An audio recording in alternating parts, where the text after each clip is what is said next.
Ele achou que, ao entregar o dossiê à polícia, teria feito a coisa certa. Mas ao expor a organização criminosa, ele não sabia que estava assinando sua sentença de morte. Agora, com a vida em risco e um alvo nas costas, ele vive uma constante fuga. E quando o destino parece finalmente alcançá-lo, uma pergunta permanece: até onde o medo pode ir antes de consumir tudo o que resta?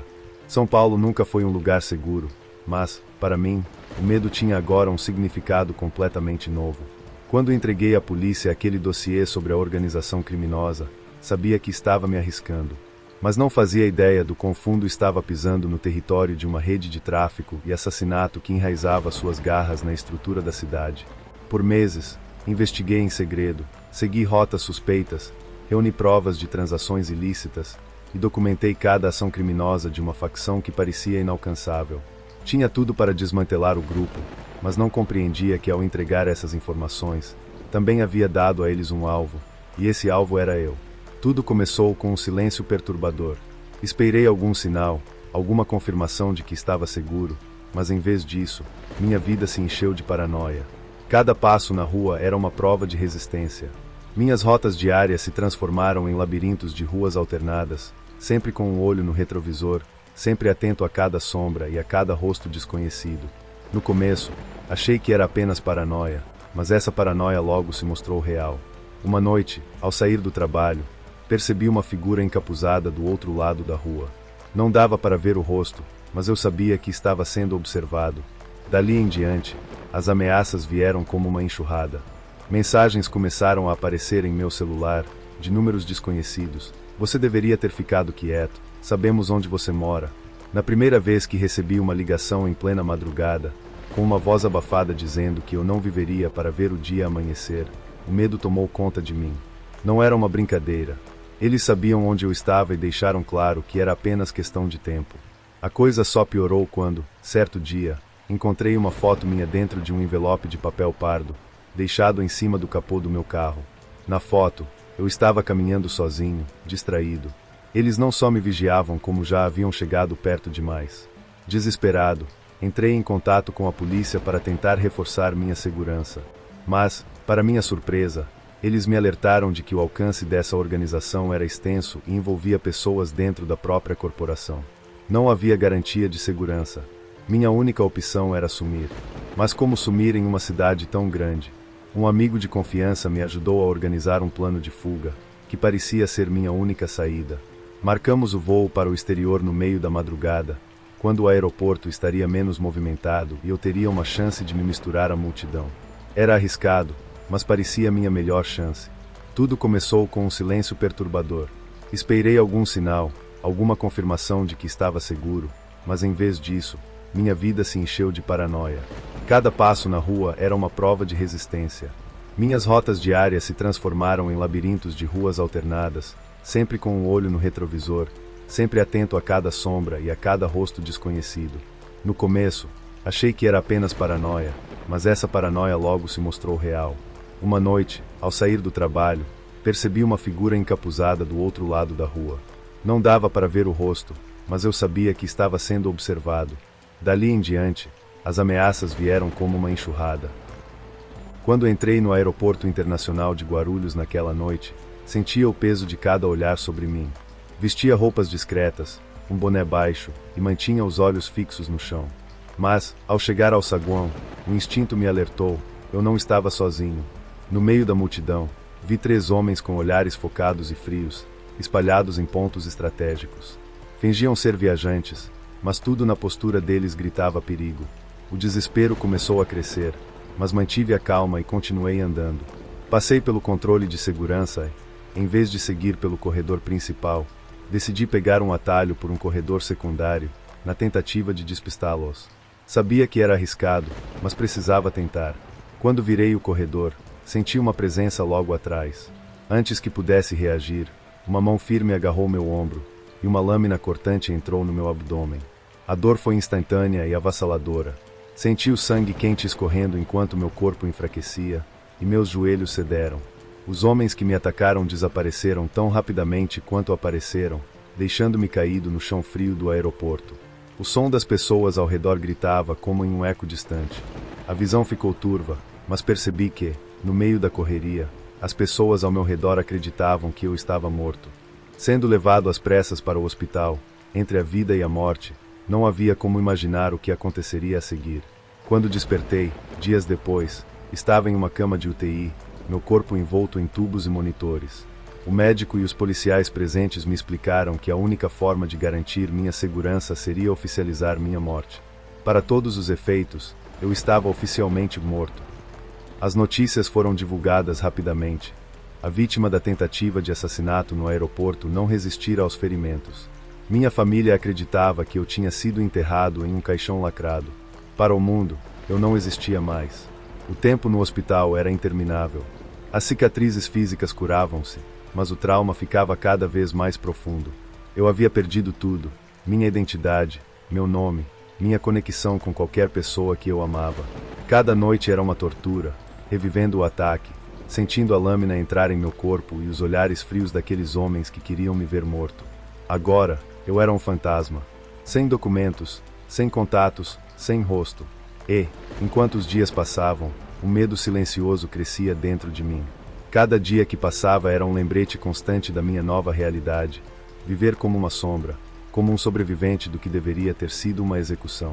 A dor das feridas físicas foi se dissipando, mas as marcas deixadas pelo medo eram indeléveis. Eu evitava olhar meu próprio reflexo. O rosto que me encarava no espelho não era mais o meu. Era como se, ao sobreviver, eu tivesse perdido qualquer traço de quem fui um dia. Agora, o simples ato de caminhar pelas ruas me transformava em um detetive paranoico. Cada rosto desconhecido me parecia uma ameaça. Com o tempo, um novo senso de sobrevivência tomou conta de mim. Passei a morar em pensões baratas, sempre trocando de endereço e mudando rotinas. Me vestia com roupas neutras, sem nenhum detalhe chamativo, e evitava falar com qualquer pessoa. Nunca me mantinha no mesmo bairro por mais de uma semana, e sempre escolhia o canto mais isolado dos ônibus e metros, evitando qualquer contato visual. Era uma vida solitária, marcada por um ciclo de medo e autopreservação, e o pior era saber que a qualquer momento isso poderia mudar. Bastava um deslize para que eles soubessem que eu ainda estava vivo. As noites eram as mais desafiadoras. Não conseguia dormir por mais de 2 ou 3 horas seguidas. Acordava suado e ansioso, revivendo a cena do aeroporto, as mãos frias me segurando, o flash de dor quando a lâmina cortou minha carne. Era uma repetição incessante, como uma tortura mental que eu não sabia como escapar. Às vezes, eu me pegava andando pelas ruas durante a madrugada, como se a solidão da cidade me proporcionasse alguma segurança. Sabia que a organização não dormia, que seu alcance era extenso, mas havia algo na escuridão da cidade que, paradoxalmente, me fazia sentir protegido. Talvez fosse o anonimato, ou talvez fosse apenas uma falsa sensação de controle sobre meu próprio destino. Meus dias eram gastos em busca de informações sobre novas rotas e esconderijos. Evitava usar qualquer tecnologia moderna, e meus passos eram planejados com minúcia, calculando cada movimento como se estivesse em um tabuleiro de xadrez, onde a única vitória possível era continuar vivo. Sem telefone, sem contas bancárias, sem qualquer registro. Apenas eu e o silêncio. Às vezes, questionava se aquele sacrifício valia a pena, se a decisão de entregar aquele dossiê à polícia realmente fez alguma diferença ou se só trouxe mais destruição. As respostas não vinham. Não havia paz, apenas um medo constante que eu precisava domar para sobreviver. O tempo foi passando, e eu me tornava mais invisível a cada dia. Não era mais o mesmo homem que um dia viveu em São Paulo com identidade e propósito. Agora, a cidade era apenas um labirinto onde eu me escondia, perdido entre ruas e rostos desconhecidos. Já não sabia se algum dia teria uma vida de verdade, se poderia confiar em alguém, se voltaria a sorrir sem o peso da morte me rondando. Eu era um prisioneiro da minha própria sobrevivência, encurralado por uma organização que, embora acreditasse que eu estivesse morto, poderia reaparecer a qualquer momento se descobrissem a verdade. Mesmo depois de meses na sombra, aprendi que o medo nunca enfraquece, apenas muda de forma. Minhas rotinas de cautela, os esconderijos improvisados e os horários calculados viraram uma espécie de mecanismo de sobrevivência quase automático. Passei a viver como um fantasma, escondido em becos, tomando refeições em bares de esquina e abrigado em albergues anônimos, onde ninguém perguntava o nome de ninguém. Porém, com o tempo, uma nova realidade começou a emergir. Sobreviver assim era um fardo insustentável. Eu era uma pilha de nervos, vivendo cada dia como se fosse o último, mas com uma rotina sem propósito e sem descanso. O pensamento de que eu poderia estar sob observação nunca desaparecia. Às vezes, quando algum estranho cruzava meu caminho ou fitava-me por tempo demais, meu coração disparava, minha respiração travava, e minha mente começava a reviver aquele momento no aeroporto, quando a lâmina cortou minha pele e o frio da morte se aproximou. Um dia, ao anoitecer, um pequeno incidente mudou tudo. Eu estava sentado em um banco de praça, observando o movimento distante de uma avenida cheia de gente comum. Por um instante, me permiti imaginar que eu fazia parte daquela vida normal novamente. Só por um instante. Foi quando vi um homem parado a alguns metros de mim, encostado em uma árvore, com um olhar fixo e inexpressivo. Ele não fazia parte do ambiente. O medo instantaneamente me arrebatou, e todas as precauções pareceram falhas diante daquela presença. Tentei disfarçar o pânico, levantei e comecei a andar, fingindo normalidade, mas meu coração parecia uma bomba prestes a explodir. À medida que acelerava o passo, percebi que o homem me seguia, silencioso e determinado, mantendo uma distância calculada. Entrei em um beco, torcendo para despistá-lo, mas logo ele apareceu na outra ponta, encurralando-me. Estava sem saída. Ele se aproximou lentamente, com uma expressão impenetrável, e então quebrou o silêncio com uma voz baixa e direta. Seu destino já foi traçado. Sabemos onde você está, sabemos o que você fez e sabemos o que ainda pode fazer. Aquela frase, sussurrada em um tom firme e cortante, congelou meu sangue. Sem esperar resposta, ele se virou e desapareceu, deixando apenas um vazio apavorante atrás de si. A mensagem era clara, eles sabiam que eu estava vivo, e eu nunca estaria realmente seguro. Meu passado estava condenado a me assombrar para sempre, e minha vida, ou o que restava dela, não passava de uma ilusão de liberdade. Aquela noite, tentei dormir, mas, ao fechar os olhos, eu sentia o peso daquela ameaça. Qualquer tentativa de recomeçar parecia impossível. Sabia que o próximo ataque poderia ser o último. Os dias se arrastaram como um peso insuportável. A sensação de estar sendo vigiado nunca me deixou, e agora eu sabia que, de alguma forma, o que quer que fosse que tivesse começado no momento em que entreguei o dossiê à polícia, não tinha fim. Eles estavam em toda parte, como sombras silenciosas que esperavam o momento certo para me pegar. Eu já não sabia se minhas paranoias eram reais ou apenas reflexos de um medo que havia tomado conta de mim. Naquela noite, mais uma vez, eu senti o instinto me alertar. Algo estava errado. O silêncio era opressor, a cidade parecia mais vazia do que nunca.